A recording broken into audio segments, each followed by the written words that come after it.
আসসালামু আলাইকুম ওয়া রাহমাতুল্লাহি ওয়া বারাকাতুহু। সাহাবায়ে কেরাম রাদিয়াল্লাহু তাআলা আলাইহিম আজমাইনের সময় শিয়াদের আবির্ভাব, খারেজিদের আবির্ভাব। শিয়ারা নিজেদেরকে নাম দিছে শিয়া, তারা নিজেদেরকে গর্ব করে শিয়া বলতো। এজন্য আহলুস সুন্নাহ ওয়াল জামাতের ইমামরা শিয়াদেরকে শিয়া বলেন না, তারা বলেন যে রাফেজি। কারণ শিয়া বললে তারা খুশি হয়, এটা তাদের দেওয়া উপাধি, তাদের লকব। কারণ তারা বলতো না, আমরা হইলাম শিয়াতু আলী, আমরা হইলাম শিয়াতু রাসূলুল্লাহ সাল্লাল্লাহু আলাইহি সাল্লাম। এজন্য তারা নিজেদেরকে শিয়া বলতো। কারণ কোরআনে কারিমে আল্লাহ পাক বলেছেন ওয়া ইন্না মিন শিয়াতিহি লা ইব্রাহিম, নূহ আলাইহিস সালামের শিয়া হলো ইব্রাহিম আলাইহিস সালাম। আল্লাহ পাক শব্দটা ব্যবহার করছেন। এজন্য তারা কোরআন থেকে শব্দটা নিয়ে তারা বলতো যে মুহাম্মদুর রাসূলুল্লাহ সাল্লাল্লাহু আলাইহি সাল্লামের শিয়া হলো আলী, আলীর শিয়া হইলাম আমরা। তো এই জন্য আহলুস সুন্নাহ ওয়াল জামাতের ওলামারা তাদেরকে বলেন রাফেজি, শিয়া বলেন না। আমি বলতেছিলাম যে সাহাবায়ে কেরামের সময় বিশাল একটা অংশ শিয়া, অনেক শিয়া হয়ে গেছে, আরেকটা অংশ খারেজি হয়ে গেছে। তারা নিজেদেরকে গর্ব করে নাম দিছে আমরা খারেজি। কিন্তু সাহাবায়ে কেরাম রাদিয়াল্লাহু তাআলা আলাইহিম আজমাইন তারা নিজেদেরকে কোনো নাম দেন নাই। একদিকে এক গ্রুপ শিয়া, এক গ্রুপ খারেজি। সাহাবায়ে কেরামের কিন্তু কোনো নাম নাই, আলাদা কোনো নাম নাই। কিন্তু সাহাবায়ে কেরাম ছিলেন কঠিন ঐক্যবদ্ধ। তাহলে নামবিহীন, সংগঠনবিহীন, কোনো দলবিহীন, যেখানে ওরা কিন্তু সংগঠিত হয়ে গেছে, খারেজিরা শিয়ারা দল করে ফেলছে, ফেরকা করে ফেলছে, বিশাল বিশাল গ্রুপ, তাদের নাম আছে, সবকিছু আছে। কিন্তু এখানে সাহাবায়ে কেরামের কোনো সংগঠন নাই, দল নাই, নাম নাই। কিন্তু সাহাবায়ে কেরাম রাদিয়াল্লাহু তাআলা আলাইহিম আজমাইন তারা কঠিন ঐক্যবদ্ধ, ইতিসাম বিহাবলিল্লাহ।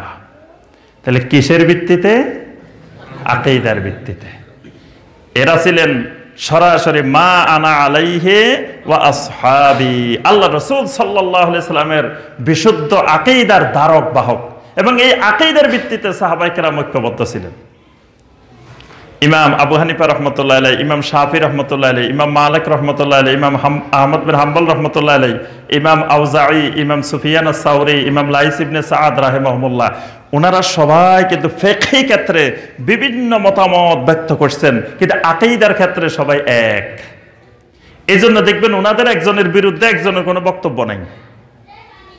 ফিকহি ক্ষেত্রে শত শত মাসআলায় তাদের মধ্যে ইখতিলাফ, কিন্তু কেউ কাউকে বলে নাই যে ইমাম আউজাঈ কাফের হয়ে গেছে, ইমাম আউজাঈ গোমরাহ হয়ে গেছে, ইমাম সুফিয়ান সাওরী মুরতাদ হয়ে গেছে, অমুক ইসলাম থেকে বের হয়ে গেছে, অমুক ফিতনা সৃষ্টি করছে, অমুক গোমরাহ হয়ে গেছে, অমুক এরকম কোনো মন্তব্য তারা করেন নাই। কারণ তাদের আকীদা এক, সকলেই ছিলেন সহিহ আকীদার অনুসারী।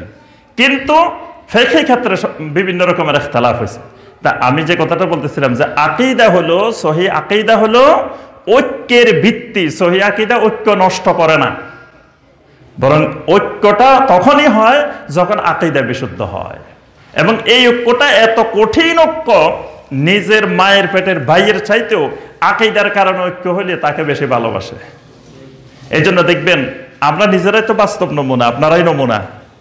দেখবেন আপনি যখনই আকীদা বুঝেছেন, সহিহ আকীদা বুঝছেন, তখন কিন্তু আপনার কাছে নিজের মায়ের পেটের ভাই যদি সহিহ আকীদা না বুঝে, আরেকজন ভাই আপনার আত্মীয় স্বজন না, কিছুই না, কিন্তু আকীদা বুঝছে, দেখবেন তার প্রতি মহব্বত আপনার বেড়ে গেছে। এটা আকীদার মহব্বত, বিশুদ্ধ আকীদার ঐক্য। তাহলে আমরা বুঝতে পারলাম যে ঈমানের মৌলিক উপাদান হলো আকীদা, এবং আকীদার উপরে ভিত্তি করে ঈমানের বাকি জিনিসগুলো গড়ে ওঠে। আকীদা নড়বড়ে হলে, আকীদা যদি দুর্বল হয়, তাহলে বাকি সব কিছু দুর্বল হয়ে যায়।